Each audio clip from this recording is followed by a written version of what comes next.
There's a lot of chatter about TCU's offense being inconsistent, but there's a chance that these conversations are being overblown. Oh, yeah, it's Locked On Horned Frogs. Play my music.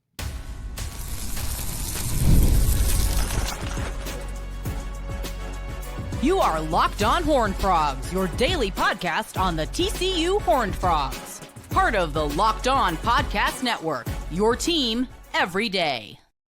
What's going on, family? Welcome back to another episode of the Locked On Horned Frogs podcast, your number one.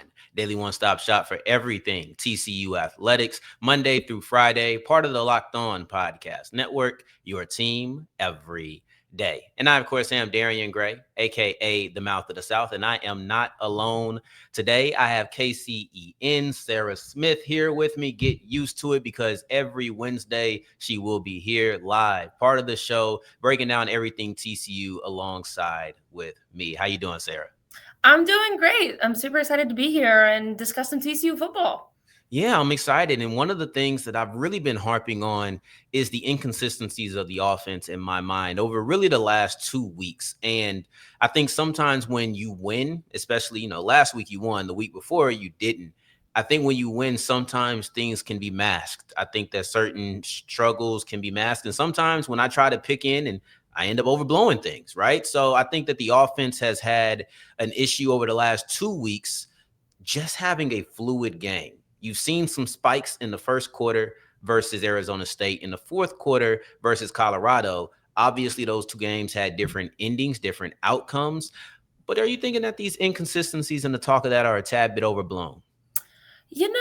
I don't think so. I feel like people always, for any team, they just love to jump on something and be like, oh my gosh, this, oh my gosh, that. But pretty much the only inconsistency of TCU's offense that is overblown and is valid is how inconsistent our run game is.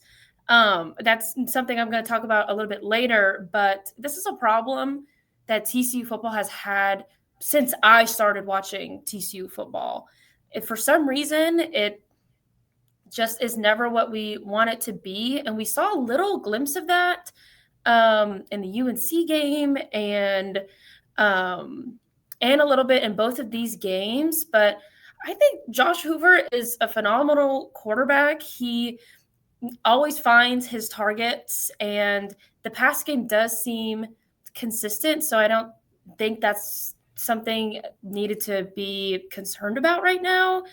But I think the consistencies are a bit overblown.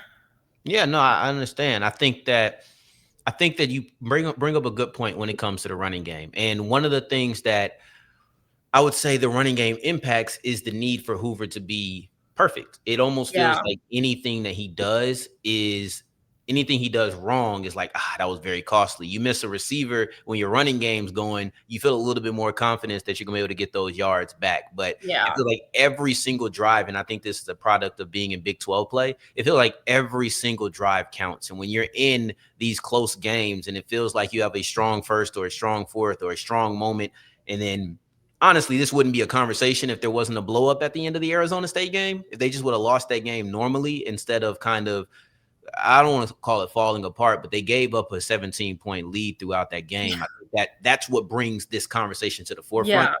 And I don't want to ignore those things. I think that it's a product of playing in the Big 12, which is what I said on yesterday's episode. But the running attack, it requires the passing attack to never miss. So now every single blemish is now a huge deal. Instead of just being like, okay, they didn't get that third down. Now it's you didn't get that third down. That's 4 drives in a row you haven't scored. And I think that sometimes it becomes hard for me to ignore those trends, even though they're actually pretty regular for many teams around the country. Yeah, and I know, TCU, I feel like has always been just right there on the cusp of being super competitive in the Big 12. And what is preventing them from getting over that line is the fact that it's all passing. There's we have no dependence on the running game, and you're not going to win. You're not going to win football games all the time with that. There are times where you do, but if you want to be competitive and play for Big 12 titles and now even be competitive in the national championship playoff, you have to be a well-rounded offense, and that's not something we're seeing right now. No, and one thing that's not going to make it any better is the injury of Ryan Hughes, who is out for the season. He's down. We saw him go down during Saturday's action. That'll be the last time we'll see him in 2025.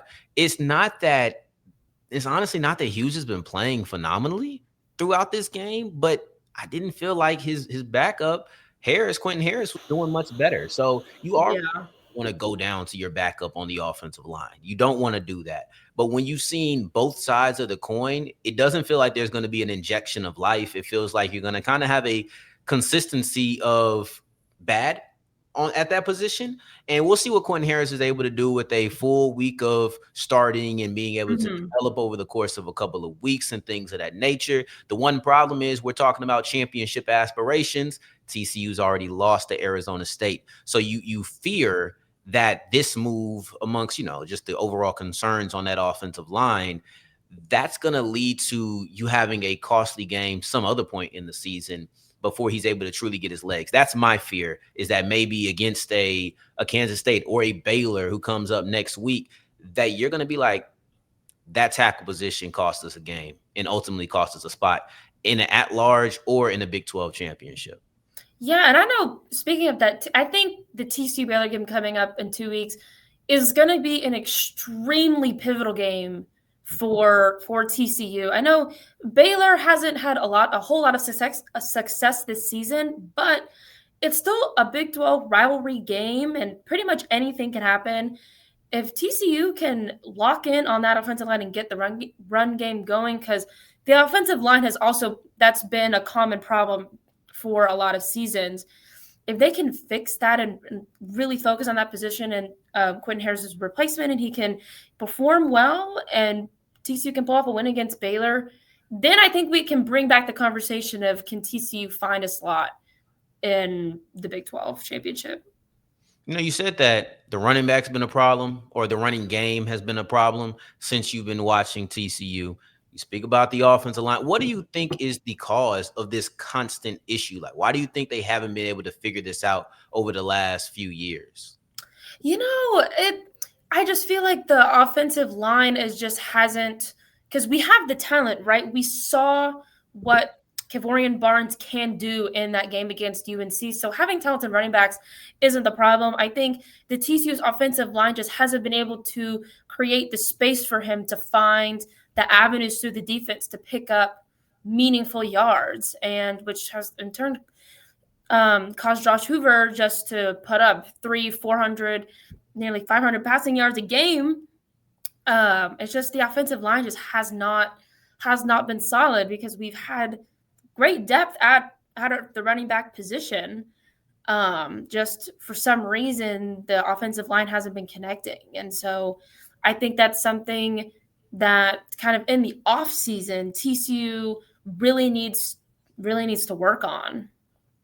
Yeah, no, I agree. And they're still trying things out. I don't love that 5 weeks into the season, but let's continue the conversation about the running game, because it's time for Sarah's stat of the week. And we're going right back to the well of how TCU has been deficient on one side of the offensive side of the ball as we continue with Locked On Horned Frogs. Today's episode is brought to you by Mazda. And Mazda crafts cars for those who do more than simply move. Mazda delivers confidence with every ride, with more IIHS Top Safety Pick Plus awards than anyone else. And listen, I love getting from point A to point B just as much as anybody else. But if I only wanted to go from point A to point B, I'd ride the bus. It's my vehicle. It's my Mazda, and I want to be able to ride in style, and they help that. With the Japanese craftsmanship in every detail, from metallic accents to available Napa leather upholstery, you can make everyday drives feel like anything but. So, like our players, we sweat every detail, because when you make every move count, the impossible becomes irrelevant. Mazda, move and be moved. Today's episode is also brought to you by Monarch Money. And most people can't name all of their financial accounts or even what they're worth, whether it's 401ks, properties, investments, maybe that big parlay that hit when TCU wins against Kansas State. I don't know how you're spending your money or how you're making it, but Monarch Money wants to help you manage it. Monarch is built for people with busy lives. And if you're putting off organizing your finances, Monarch's for you. Monarch does the heavy lifting so you don't have to, and you can link all of your spending and finally feel in control. And most importantly, no more needing 5 apps. Monarch allows you to do everything you would do in 5 in 1. So go maximize your investments, increase your savings rate, and everything you need to be financially responsible. Don't let this financial opportunity slip through the cracks. Use code LOCKEDONCollege at monarchmoney.com in your browser for half off your first year. That's 50% off your first year at monarchmoney.com with the code LOCKEDONCollege. As we continue rolling on today's episode of Locked On Horned Frogs, I appreciate you for making this your first listen of the day every day. For your second listen, make sure you're checking out the Locked On Big 12 show or the Locked On Big 12 Squad show. If you're listening to this a little bit late, maybe you're checking us out on a Thursday. I'm Darrion, that's Sarah. We're here breaking down all things TCU, but now it is my guest time to shine. It is Sarah's stat of the week. So tell me what we're talking about first off, please. Yeah, I would just like to throw a hypothetical question out there for those watching. Where in the Big 12 do you think TCU stands in terms of rushing yards per game and rushing yards per attempt? I'm going to let that sit for a while. Okay, now I'm going to tell you, we're last. TCU is last in the Big 12 for rushing yards. We average 3.9 yards per attempt. And we're right there at the bottom with Oklahoma State, which is, they have been pretty bad this season.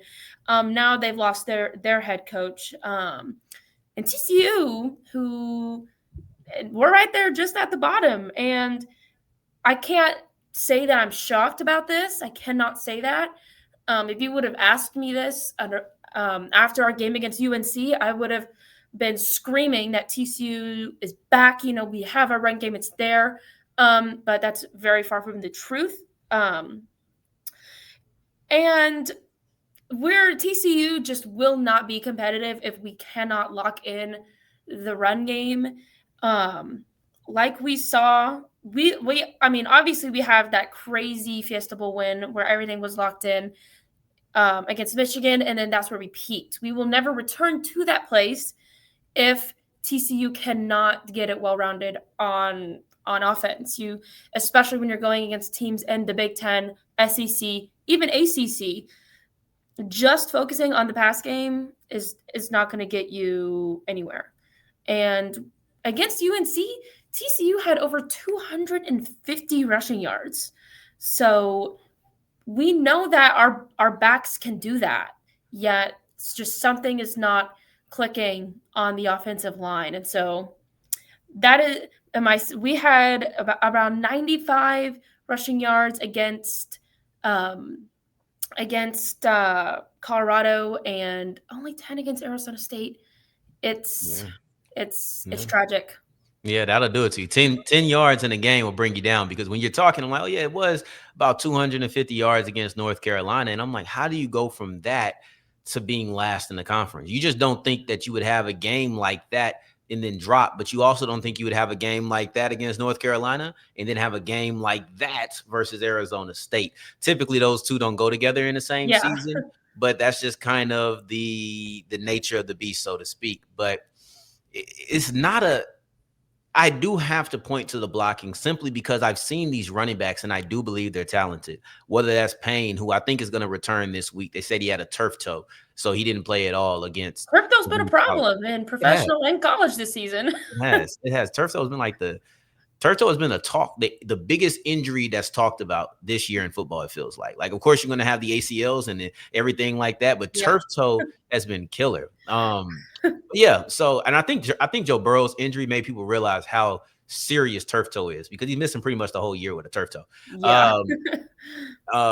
So you're looking at a guy like Payne, looking at a guy like Battle, Kavorian Barnes, who just returned, and I think his absence really did hurt the attack. I think that that's one of the reasons that the numbers have come down. But the bad part about the TCU run game is that it fails in the eye test, and it fails in the stat test. So sometimes things just don't feel right. Like there's been times where Josh Hoover's games didn't necessarily feel great to me. They didn't feel fluid to me. I was like, it felt like something was missing. I think last week was a perfect example where I'm like, something feels like it's missing. And then I go and I look and he has 5 touchdowns. That happens sometimes for players. That happens sometimes for certain aspects of offense and defense. But in the run game, that is not the case. The run game is a side of the ball that struggles statistically. They're 15 yards behind Oklahoma State, who is second to last. So you still have a ways to go before you get second to last, let alone becoming middle of the pack, which is what you could hope for at best this year. Yeah. But then just eye test, you see games like Arizona State where you visually can tell they can't run the ball today. Doesn't matter what's going on. You're not able to run the ball. I thought that you had some good moments versus SMU, but it wasn't flowing the entire time. I still felt like some things were missing when talking about the SMU game. And then against Colorado, it was better. It was better when you compare it to the Arizona State game, but you're still wanting more. You're still feeling like you have the running backs to never have to be below 100 team yards. And you looking at Josh Hoover got some of those. I think Josh Hoover got like 20 yards out of that 90 something. So you're expecting more from your running backs in the yardage department, but it all starts with that front line. I think we've gone in on them enough.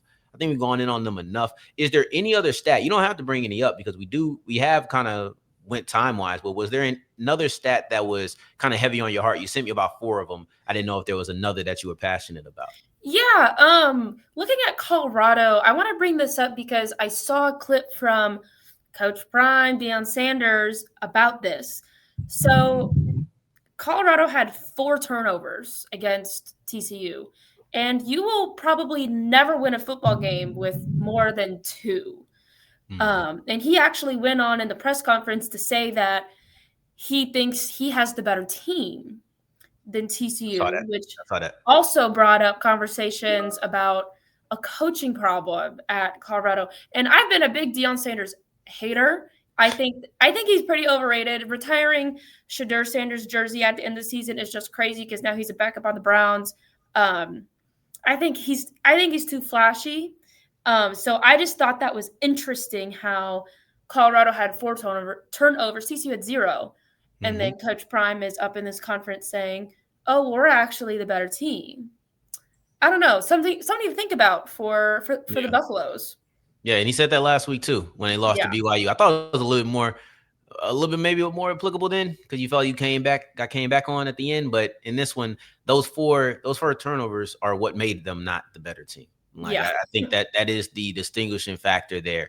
TCU's defense has been very timely, and I do think that that's one of the stats that defined this week's game. I would actually say it's the stat that defined this week's game. My favorite one was the Bud Clark interception because I thought that was so beautifully played, how he played his guy and the intended target, and it 100%. Led to points. That was the best. That was the best, and in my opinion,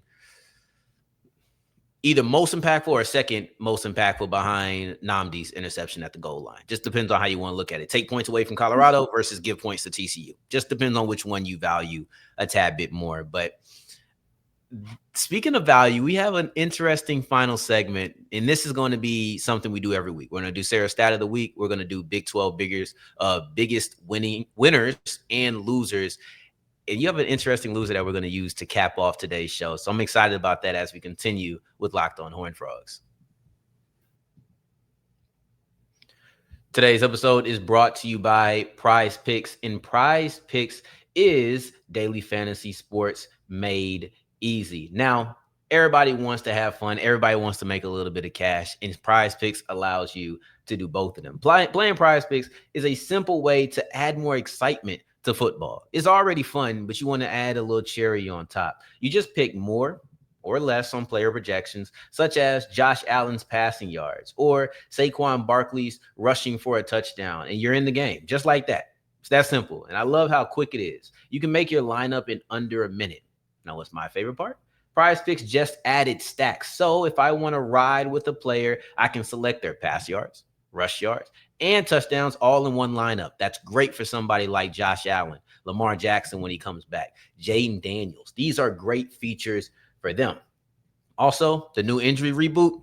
If the guy goes down, you don't have to worry about losing your money. So I like that one as well. Download the Prize Picks app today and use the code LOCKEDONCollege to get $50 in lineups after you play your first $5 lineup. That's code LOCKEDONCollege for $50 in lineups after your first $5 lineups. Prize Picks. It's good to be right. As we continue rolling on today's episode of Locked On Horned Frogs, I appreciate you for making this your first listen of the day every day, making it all the way to segment 3. And I thank you 2 times for that. Thank you. Thank you. All right, Sarah, it's time to close out. We have our biggest winners and our biggest losers. First off, who is your biggest winner out of the Big 12 this week? Now, this is a team that I have been writing on pretty much all season. We have a show at our station called KC and Kickoff where we just kind of cover everything in the sports world. And every week I'm here to talk about this team. And that is the team up north in Texas, the Texas Tech Red Raiders. I think this team could win the Big 12 and even make a dent, even make a play for that national championship. Even when their quarterback, Better Morton, was out. Bold. That is bold, and I'm saying it right now. Even when their backup quarterback was playing, they still won by 15-plus points. Their offense is just so locked in, and their defense. They've limited opponents to only, I think, 14 points is the max this season. I am pushing all my chips on the Red Raiders. And they had their first ranked matchup against Utah last week, and also played another undefeated team in the Big 12. They played Utah 2 weeks ago, played Houston last week, shut them up. So Texas Tech is for real, and I'm all about it. No, I like this. I did. When you first texted me that you were going with Tech, I thought it was interesting because I found myself leaning towards Tech before I finally got to who I had. Tech had a great win 2 weeks ago against Utah. I thought that was such a statement victory for the Red Raiders, and I thought it was them saying, "Hey, we're the best in the conference." And against Houston, that's a game that a lot of people aren't going to note, but I found myself fancying Houston. I'll be honest with you. So I was impressed by the win and how they beat Houston. My biggest winner is Cincinnati because I felt like who was talking about the Bearcats? If you just rewound to a week ago, who was talking about Cincinnati, right? Like this is the same Cincinnati that lost in the first game against Nebraska, and then they beat Bowling Green, they beat Northwestern State. Nobody cares about those. They play Kansas extremely close. People are looking at Kansas.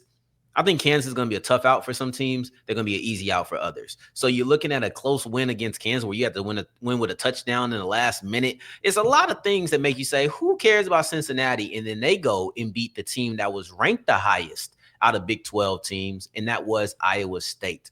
Iowa State was, I believe, 11. I believe they were the 11th ranked team in the country. They were pretty close to being a top 10 team. Not anymore. Cincinnati came in and really spoiled that party, rained on that parade.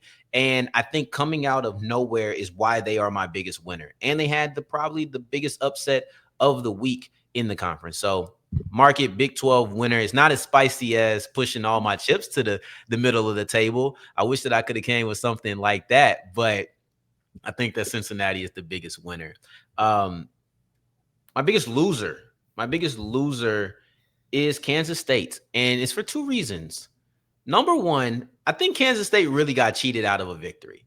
I really think Kansas State was supposed to beat Baylor. Yes, they had a chance after what was technically the correct call, but Kansas State was supposed to have a touchdown, but their wide receiver got their helmet ripped off. There was nobody in front of him but green grass. He was scoring that touchdown, and a rule is a rule. You know, I don't dislike the rule. If a player's helmet comes off, the game should stop. That's just how it goes. It protects the players. You don't want them to take a hit to the head with no helmet to protect them, right? Like I get it 100%. But man, it's moments like this where you say, just let it go one time.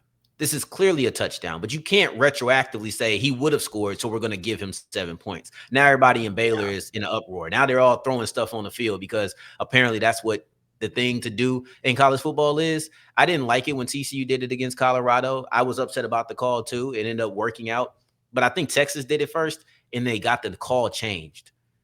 The referee should have never changed that call, because now it makes everybody think that if you throw stuff on the field, people are going to change the call. So please, let's stop doing that. That's a terrible trend in football. Stop. But anyway, where was I going with that? Kansas State, terrible call. Should have been a touchdown. And I feel like that lost them the game, because now you have a chance to, if you get 2 points, go up 7, probably take this into overtime at the worst.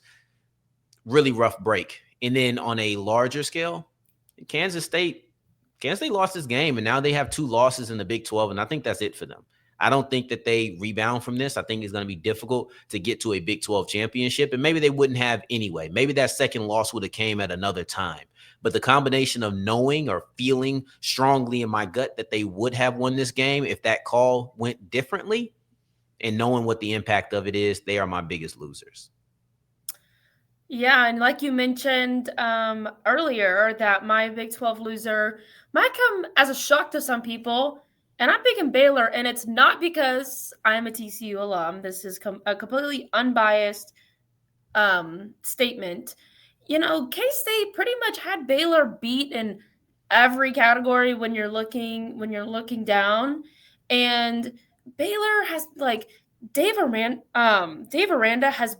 he's been preaching that he is this defensive guy, and he's supposed to, that's the kind of head coach he is, locked in on the defense, because obviously there's no doubt that Baylor's offense is really strong, but we have yet to see a strong Baylor defense. We have yet to see that. And so even though Baylor won this game just by 1 point, literally by the skin of their teeth, like, that's not a win that I would, like, be satisfactory with, because you still let K-State put 34 points on you when you're supposed to be preaching, you're supposed to be executing this really high-level defense to match your high-level offense. So that's why I picked them as the loser, because they're just scraping by when they should be dominating. Yeah, no, I thought that was a good one. And we kind of talked about it a little bit before. Go with Baylor, not go with Baylor. And I think sometimes it's the idea of they still won. And maybe you operate with the idea that a win is a win, no matter what. And I think it was the right call. The other team was Iowa State. I think that the fact that they were upset by Cincinnati is a big reason on why both of us considered putting them as our biggest loser. But I love the way that you went with it, because A, it kind of goes against the grain, and B, it brings up great points that Dave Aranda's MO, Dave Aranda's bread and butter has not been living up to what it needs to be. And as someone who would be a Baylor fan, I could imagine how irritating, how frustrating that is, that you have a defensive head coach that has an explosive offense, but a defense that continues to let them down. So I can't wait to see if maybe in 2 weeks that we come on this show and we say that Baylor is the biggest loser again, because they lost to TCU and they're probably out of Big 12 contention most realistically. I think 2 wins or 2 losses ends that. But thank you. I appreciate you coming on. I look forward to doing this next week every Wednesday. It'll be pretty much the same script. Last 2 segments will be the same, different stats, different biggest winners and losers, of course. But segment 1 will be changed and it'll be a revolving door. Another thing that'll be same is Sarah and I on here. So you can catch us on social media. Her social media is down there for everybody on the video side. For those who aren't, it is SARSMITH Sports, SPORTS. So in the meantime, in between time, until the next time that we hear each other, family, take care, stay blessed. Peace.